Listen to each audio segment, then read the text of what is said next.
separation in about 3 minutes 15 seconds by powering off all the devices on the cruise stage in order that they can be safe once the cruise stage is jettisoned.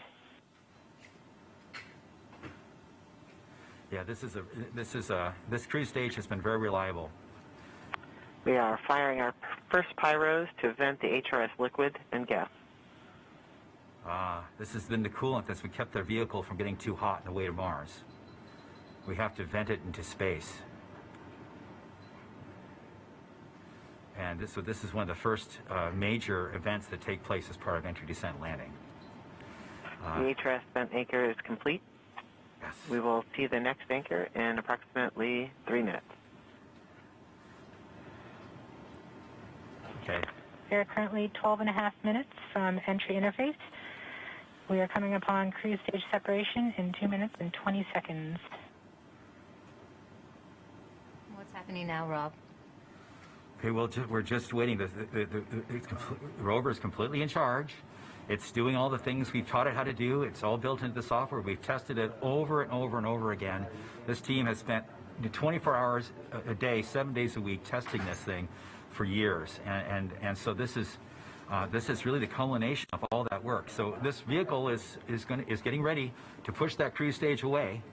Once it gets pushed away, the entry system with the rover inside, with the rover still in charge, is going to get ready to take the vehicle, turn it to the right orientation, and aim it to Mars, and prepare for entering the atmosphere.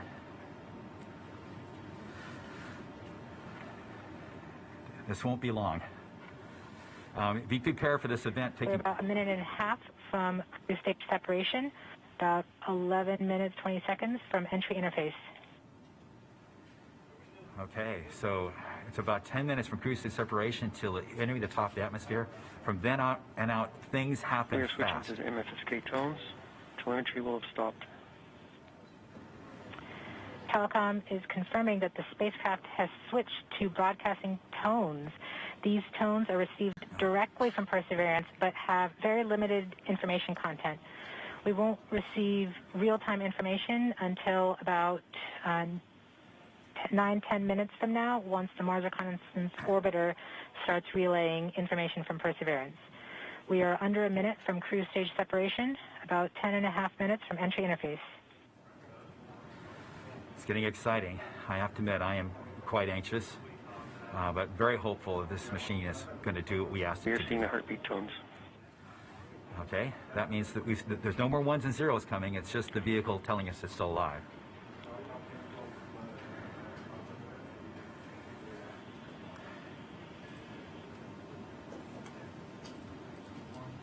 We're continuing to receive tones from Perseverance, standing by for cruise stage separation.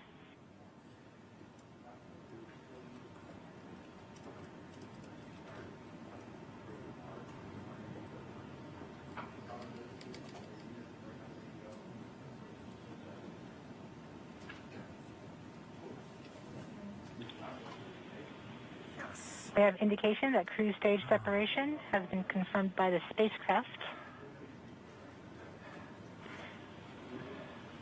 We're off on a good start.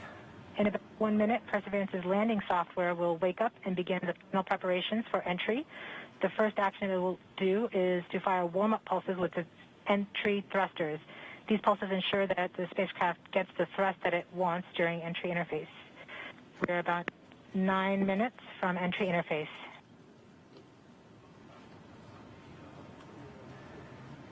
Okay, so now the vehicle's on its own. It's turning itself into the direction of facing the heat shield toward Mars, and will eventually hitting the top of the atmosphere. We're not far away. This is going to go very quickly from here on out.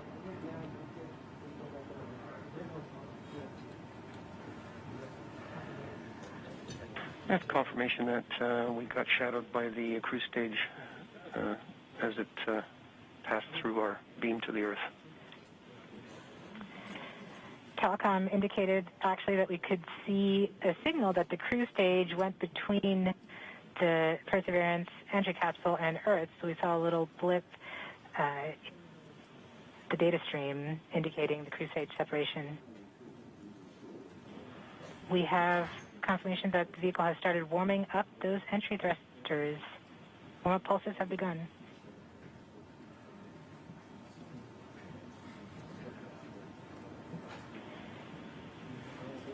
At this point, the spacecraft is trying to stop its spin from the cruise 2 revolutions per minute down to 0, and then will turn to its desired orientation from entry. It will separate the 2 balance masses that have kept it balanced during all of cruise. This will allow the entry capsule to have lift when it enters the atmosphere. We have confirmation that the spacecraft has turned to the desired entry attitude. We are about 7.5 minutes from entry interface. Okay, the vehicle is pointed in the right direction. The thrusters are warmed up and doing their job. And now we've spun down from the 2 revolutions per minute that the vehicle had the whole way to Mars as a spin-stabilized spacecraft. And then from here on out, it's going to just be a bullet, and it's going to control its orientation and attitude via rockets on the back of that back shell. Points carrier lock. The DTE from Radio Science from Green Bank reports carrier lock. You see the carrier on the downlink.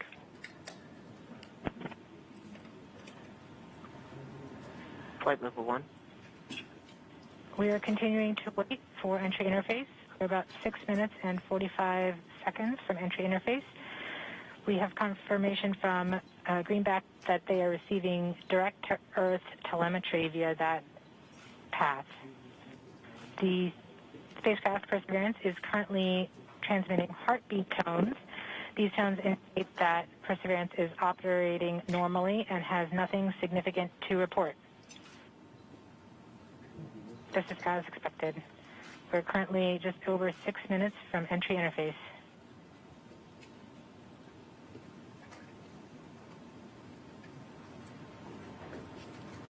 Okay, and now we wait.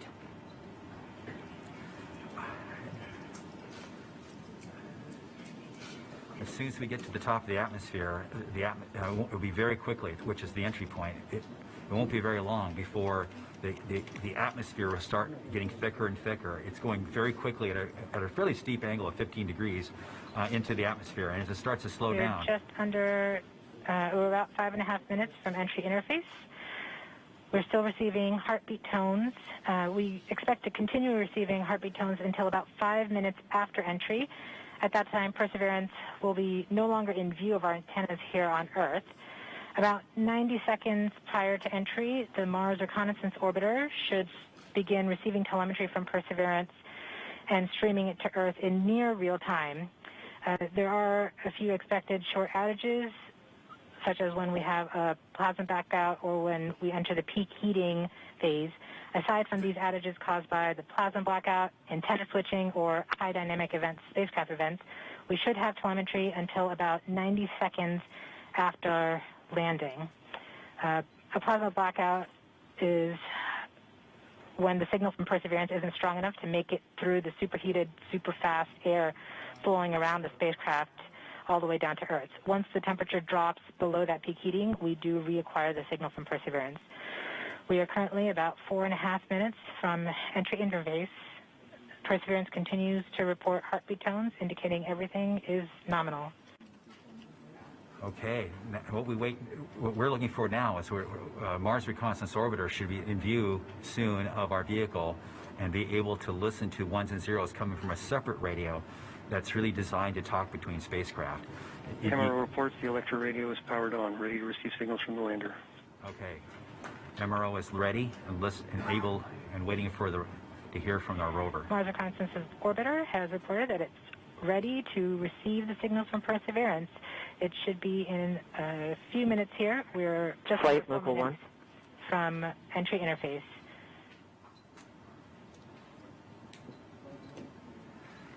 We don't need these ones and zeros, as Swati said, but to land safely, but we really need it for our own health and well-being today to keep our nerves under control. But around this time, a second spacecraft, Maven, should begin picking up telemetry from Perseverance and will continue to record that telemetry until several minutes post-landing.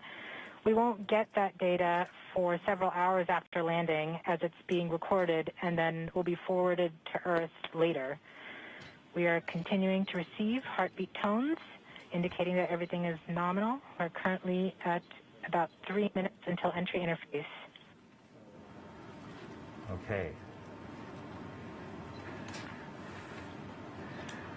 Very soon we'll be getting ones and zeros, I hope, from our radio on the rover.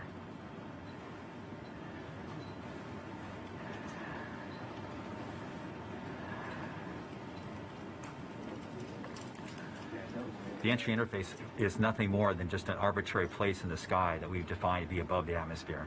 But from that point on, there's definitely atmosphere, and above it there isn't. We are 2 minutes from entry interface.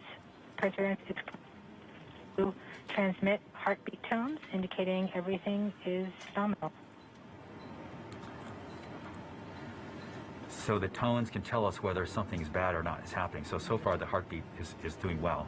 So the vehicle thinks it's in good shape to land, which is a great sign.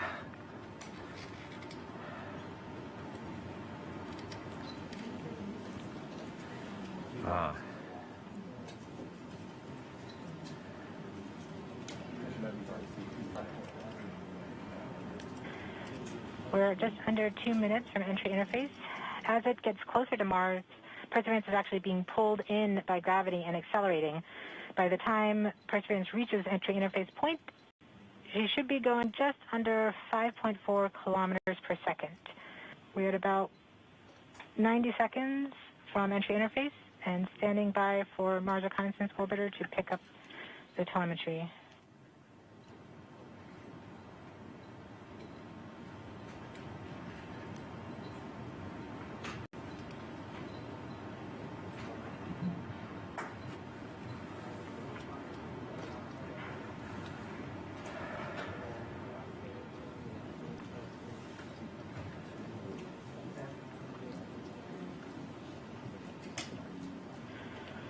We are 1 minute from entry interface.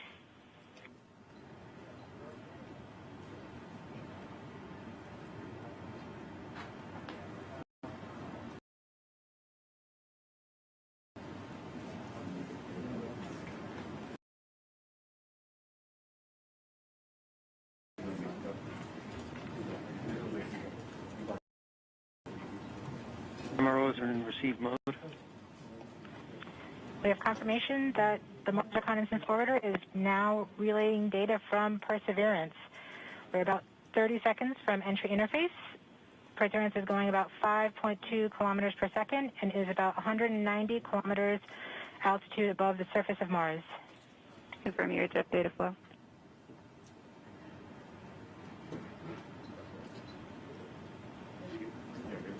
About seconds from entry interface.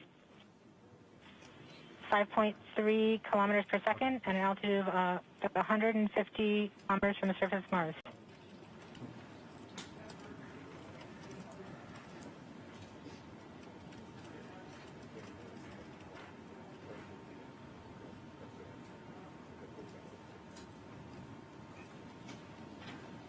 Entry. We have confirmation of entry interface. Perseverance is currently going 5.3 kilometers per second at an altitude of about 120 kilometers from the surface of Mars.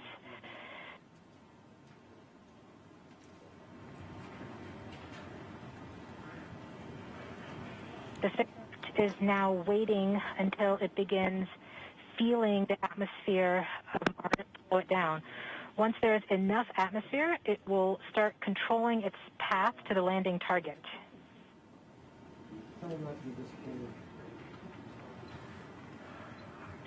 Navigation is also confirming that we can see a little bit of that slowdown of the atmosphere on the Perseverance entry capsule. Our current velocity is about 5.36 kilometers per second and an altitude of about 67 kilometers from the surface.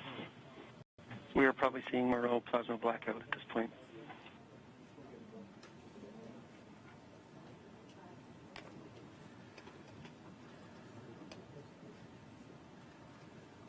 vehicle should be doing its turns right now. AMRO has lost lock. Perseverance. We have indications that Perseverance is now performing bank reversals in the atmosphere. These are the steps in order to control its distance to the landing target. Perseverance has just passed through the point of maximum deceleration and has indicated that it felt approximately 10 Earth Gs of deceleration. AMRO has lock again. Yes, yes, yes, yes, yes. We saw a small outage of the UHF telemetry from Mars Reconnaissance Orbiter during that peak heating phase, likely caused by the plasma blackout. Perseverance is still continuing to perform bank reversals in the atmosphere to control its distance to the landing target.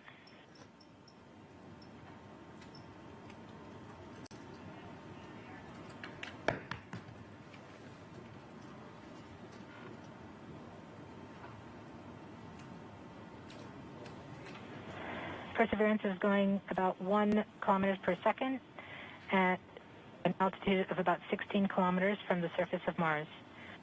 We have entered heading alignment, which means Perseverance is no longer trying to control the distance to Mars, to the target on Mars, but instead is flying straight to the target.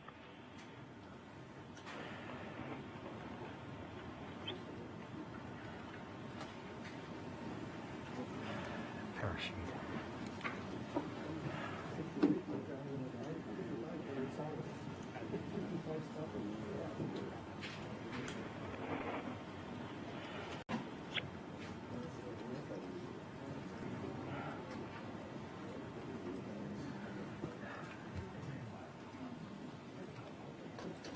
Our current velocity is about 550 meters per second at an altitude of about 15 kilometers from the surface.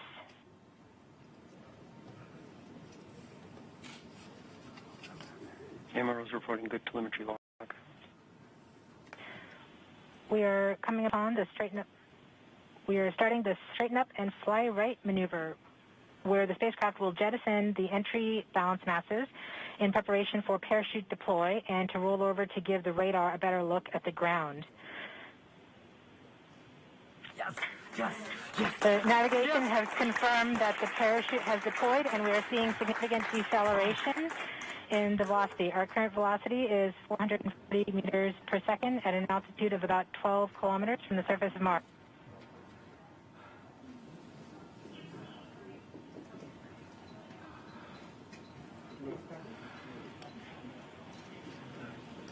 Perseverance is now slowed to subsonic speeds, and the heat shield has been separated.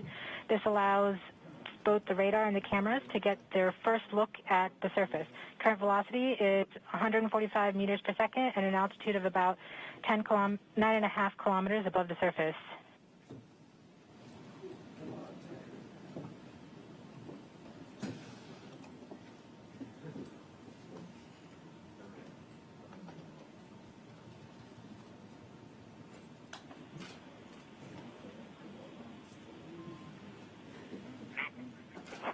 Yes, yes, yes. Perseverance now has radar lock on the ground. Current velocity is at 100 meters per second, 6.6 kilometers above the surface of Mars. Perseverance is continuing to descend on the parachute. We are coming up on the initialization of terrain relative navigation and subsequently the priming of the landing engines. Our current velocity is about 90 meters per second at an altitude of 4.2 kilometers. Almost there. We have confirmation that the lander vision system has produced a valid solution and part of terrain relative navigation. Yes. We have priming of the landing engines.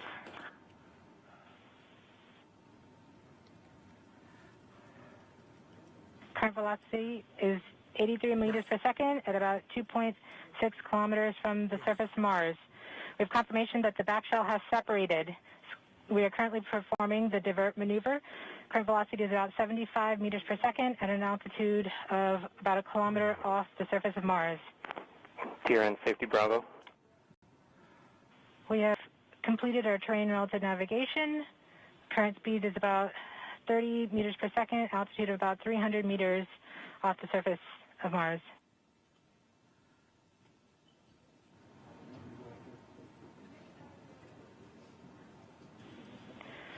We have started our constant velocity accordion, which means we are conducting the sky crane, about to conduct the sky crane maneuver. We've lost direct to Earth tones. As expected. As expected.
the vehicle has told us where it's landed because it figured it out. You know, this is a sign. NASA works. NASA works. And when we put our arms together and our hands together and our brains together, we can succeed. This is what NASA does. This is what we can do as a country. On all of the problems we have, we need to work together to do these kinds of things and make success happen.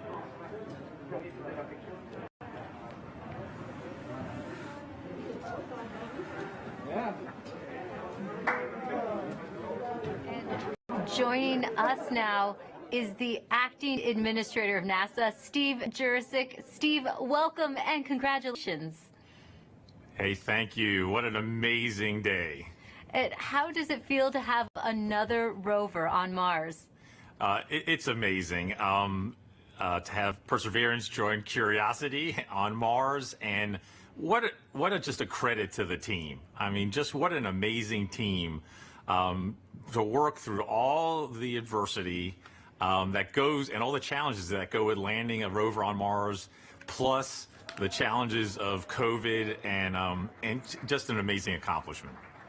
And what does this mean for NASA and its future plans?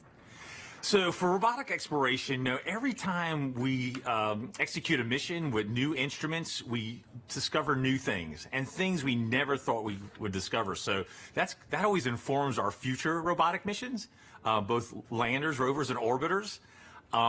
This mission also has technology on it. One of the cool things is the Ingenuity helicopter. It's an experiment on this mission, but if it's successful, we can use it as an science observation platform by putting instruments on it, and also use it as a scout for future rover missions, and then just the entry, descent, and landing capability. It'll allow us to land more larger, more ambitious robots on the surface of Mars, and then for human exploration.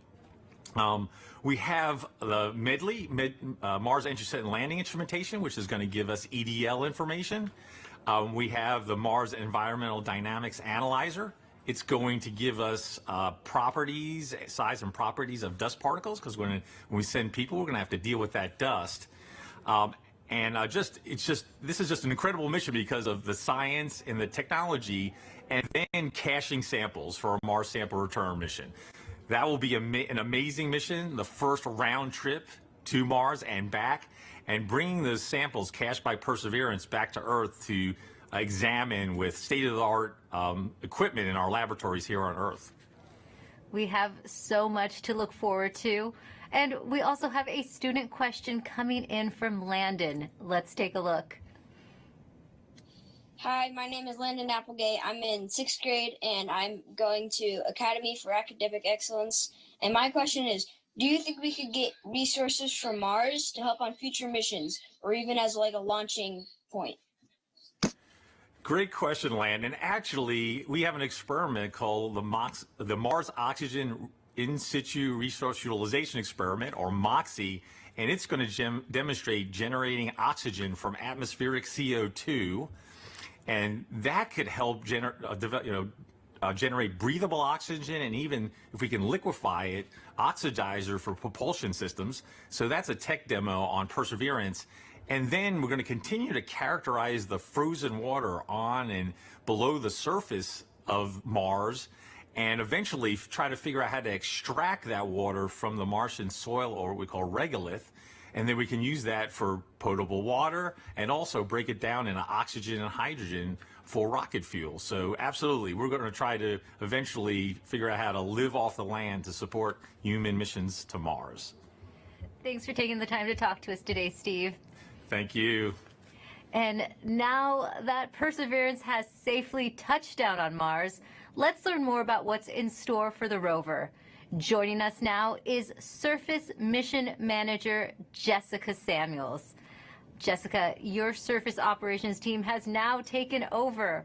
What are they doing now? Yes, hi Raquel. We are so excited here in the surface mission support area. The team will do a handover with the entry, descent, and landing team, and pass any critical information, and then this team behind us will be the team that does the health and safety assessments daily as we progress on this mission. And what do the upcoming weeks look like for your team?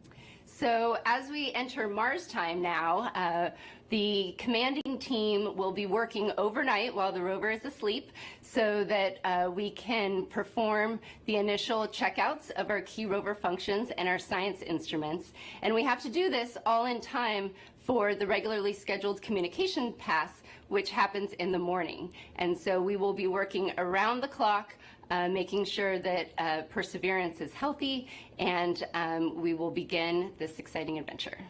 And can you tell me, what's it like living on Mars time?